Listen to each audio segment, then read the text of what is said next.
안녕하십니까, 정희태입니다. 3시간 넘게 측근 조문 못하고 이재명 주변 죽음의 행렬. 네, 유승민은 벌써 몇 명째냐? 이 죽음의 행렬 멈춰야 된다. 네, 이렇게 얘기를 했습니다. 이재명 경기도지사 시절 초대 비서실장이 숨진 채 발견되자 벌써 몇 명째냐? 이 죽음의 행렬을 당장 멈춰야 한다. 이렇게 얘기를 했습니다. 네, 그래서 불체포 특권 뒤에 비겁하게 숨지 말고 이 나라의 사법 절차에 순순히 따르시라. 내가 다 책임지겠다고 나서서 같이 일하던 사람들의 죽음을 막으시라. 민주당 의원들도 사람이라면 사람들이 죽어가는 이 상황을 중단시킬 결단을 해야 한다.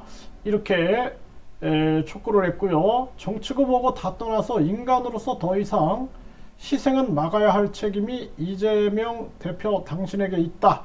네, 이렇게 얘기를 하면서 사람 목숨보다 더 중요한 것은 없다. 이렇게 얘기를 했습니다. 네, 이 참 안타까운 일이 아닐 수가 없습니다. 네, 울먹인 이재명 모든 것 내려놓으시라. 전 비서실장 유서에는 침묵을 했다라는 것입니다. 네, 유동규 전 본부장은 이재명 위에 광화문에서 분신도 생각했다라는 것입니다. 그런데 배신감에 선거 자금을 털어놨다. 이렇게 얘기를 했어요. 그래서 본인이 굉장한 충정을 가지고 있었던 거죠. 지난 10년간 나는 이재명을 위해서 산다. 스스로를 세뇌했고, 이 대표가 경기도지사 때 2심에서 당선 무효형을 선고받았을 때 대법원에서 패소하면 광화문에서 분신할 생각까지 했다라는 것입니다. 하지만 구속된 자신을 이용하려는 목적으로 이 대표 측이 변호사를 보내면서 심경의 변화가 생겼다라는 게 그의 설명이다라는 것입니다.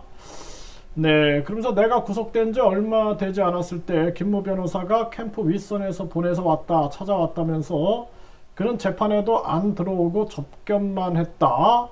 제 변호를 하러 온 게 아니라 다른 사람에 관해 제 아는 정보를 많이 물어봤다. 나중에 보니 경기도 고문 변호사였다. 네.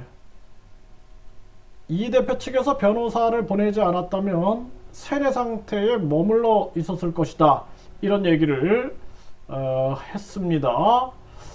네, 참 이 안타까운 일이 아닐 수가 없습니다. 진실은 반드시 밝혀져야 됩니다.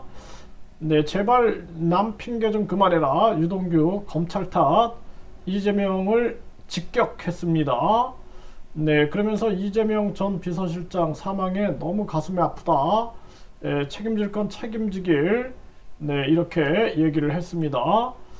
네, JTBC 여론조사에서는 이재명 대표 구속해야 된다. 57.3%, 사퇴해야 56.8%. 네, 이러한 여론조사 상황을 발표를 했고요. 네, 빈소 찾은 이재명 조문 못하고 3시간 넘게 대기 중이다. 유가족을 설득 중이다. 이렇게 얘기를 하고 있습니다.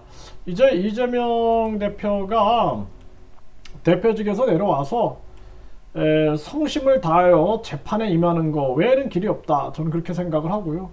그리고 민주당에서도 더 이상 이재명 대표에 대한 방탄으로 움직여서는 안 된다. 그래서 일단은 이재명 대표가 철저하게 수사를 받고 그리고 재판을 통해서 무죄를 증명하는 데 총력을 기울이는 것이 가장 현명한 길이고 국민들에게 다시 신뢰를 얻을 수 있는 길이다라는 진정스러운 그러한 조언을 해야 한다. 그렇지 않으면은 민주당도 같은 집단이 될 것이다. 네, 민주당에서 그 박지원 전 위원장 그 조언을 진정성 있게 들을 필요가 있다. 저는 그렇게 생각을 하고요. 정치적 권력 다툼이 아니라 진짜 국가와 국민 그리고 그 민주당 그리고 이재명 대표를 위해서 진언을 하는 그 사람이 바로 박지원이다. 저는 그렇게 생각을 합니다.